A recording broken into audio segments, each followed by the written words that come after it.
Successful punk bands. My favourite actually was the Tearjerkers. Patricia Wilkinson looks now at one of the first punk bands to come out of Belfast and how they narrowly missed the big time.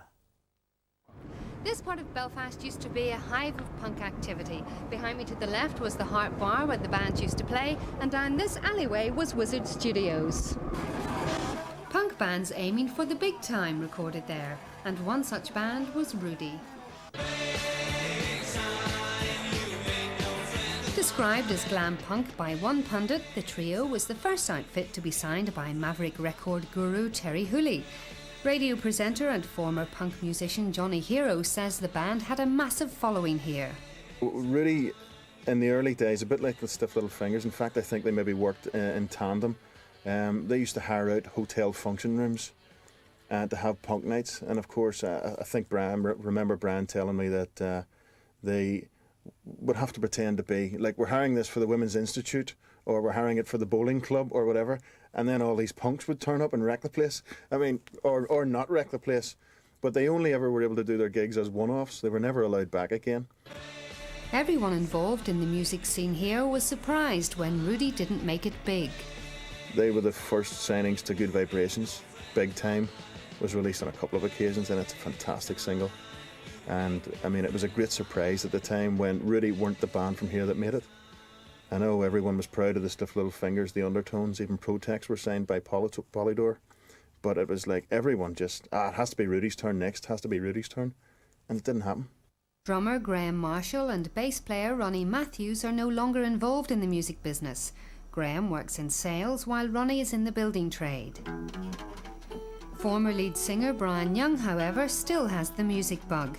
He says RUDI did enjoy relative success, but when fame beckoned, circumstances dictated the outcome. Unfortunately, there were 3 or 4 incidents that happened where we had really, really atrociously bad luck. And if we had had those breaks, you know, there's no doubt that we would have made it. Things like we were on a label that Paul Weller bankrolled, and you know, we toured with the Jam. We'd had 2 singles out on the Jamming label that had sold hugely. They'd outsold anything that was on the Respond label. They'd set up a tour that we'd headlined in England. It was brilliant, and we were booked in to record our next single. They were actually going to put money into it because the first single we did, we were sneaked into the studio under a false name. I mean, it was all done on the shoestring, and yet we were selling thousands of records. They couldn't understand it. And then the Jam split up, and because the way the companies were set up, that company had to fold. That was basically why RUDI split up. It was one kick in the teeth too many. After a short period of disillusionment, Brian felt ready to pick up the guitar again and formed rockabilly band the Saberjets. The East Belfast man says there are many similarities between rockabilly and punk. You know, there was a large crossover even in those days. A lot of people like punk and rock and roll, and they still do. And basically what happened after RUDI, I just got a complete sickener of, you know, with the whole music business and everything. And I actually stopped playing for a couple of years. And then I just went back to playing stuff that I enjoyed. I mean, I still went over to England to see the Cramps and Johnny Thunders and bands like that. And then I just started writing songs for myself, and the sort of stuff I wrote was, you know, RUDI always wrote the stuff together. So this was just stuff that I wrote myself. And then gradually I played with a couple of different people, and that basically ended up with the Saberjets. Is music something you're going to eventually give up, or is it something that you're going to continue doing? Oh, they'll have to nail the guitar into the box with me. You can't keep me down.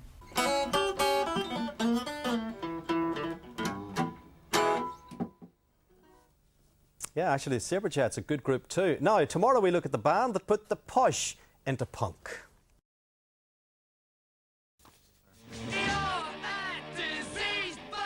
Back in the heady days of punk fever, right in the thick of things, were the Outcasts. Made up of brothers Greg, Martin and Colin Cowan, along with friends Raymond Falls and Colin Getgood, the group was a significant part of the province's punk scene. Despite their boot boy image, the Outcasts were viewed as the rich boys of punk, from nice middle-class homes.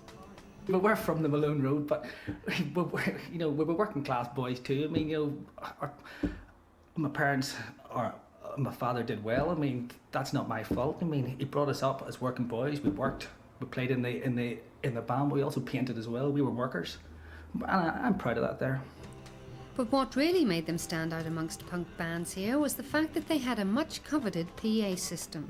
It's like, they've got a PA system, they must be millionaires. No one else had one. Everyone else had to go and scrape together pieces of equipment to put together makeshift PAs when they were doing a gig.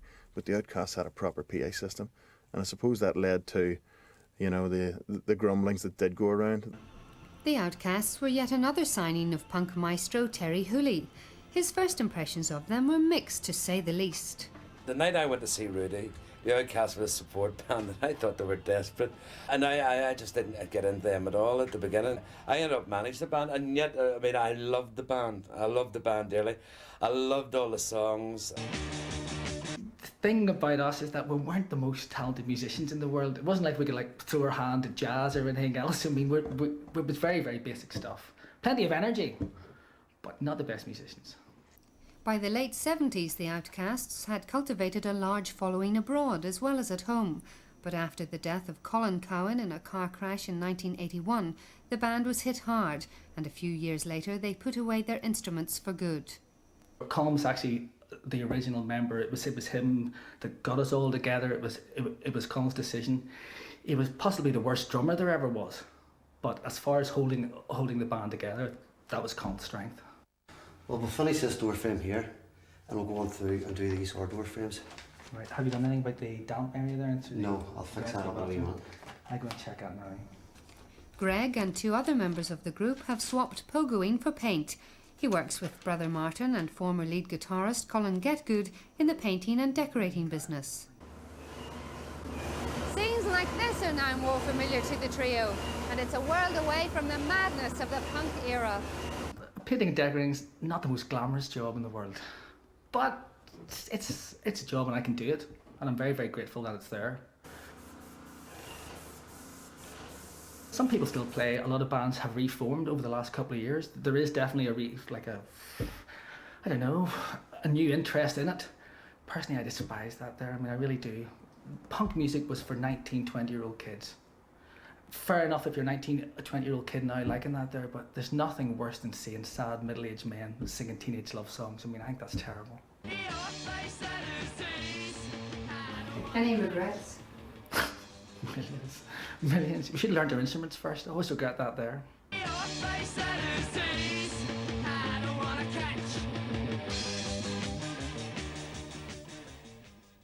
And more punk tomorrow. Coming up after the break, a plea for more people.